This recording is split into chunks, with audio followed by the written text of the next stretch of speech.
BUC chairman, فلاں محکمہ, فلاں وزیر, لیکن میئر نے بار بار یہی جواب دیا جو ہوا اس کی ذمہ داری میں لیتا ہوں اور میں ہی معافی مانگ رہا ہوں. ناظرین, یہ شہر ہمارا ہے, وہ بچہ ہمارا تھا, اور شاید سب سے بڑی سزا یہ ہے کہ ہم یہ سب دیکھتے سنتے رہتے ہیں اور یہ سلسلہ رکتا نہیں ہے. آج کا جو پروگرام ہے ایک سوال کا مقدمہ ہے, کیا اس شہر میں بچوں کی زندگیاں صرف رپورٹوں, بیانات کی قیمت پر بیچ دی جائیں گی؟ ابراہیم, تم نے کچھ نہیں کہا مگر تمہاری خاموشی آج پورے شہر پر بھاری ہے. آج ہم یہ سوال پوچھیں گے, سخت بھی ہوں گے, کڑوے بھی ہوں گے, کیونکہ یہاں سیاست نہیں, بچے مر رہے ہیں. کون پرسان حال ہے, کون اس کا جواب دے گا؟ آپ کے احساس کب جاگیں گے؟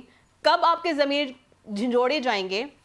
کب آپ جو ہے یہاں پہ کراچی شہر جو کہ قبرستان بنتا جا رہا ہے اس کا جواب کون دے گا؟ ذمہ داری کون قبول کرے گا؟ اس وقت بھی, اس مرحلے پر بھی سیاست چمکا رہے ہیں آپ لوگ, چاہے وہ پیپلز پارٹی ہو, چاہے وہ MQM ہو, چاہے وہ جماعت اسلامی ہو, سب اس وقت ہمیشہ کی طرح بلیم گیم کھیل رہے ہیں.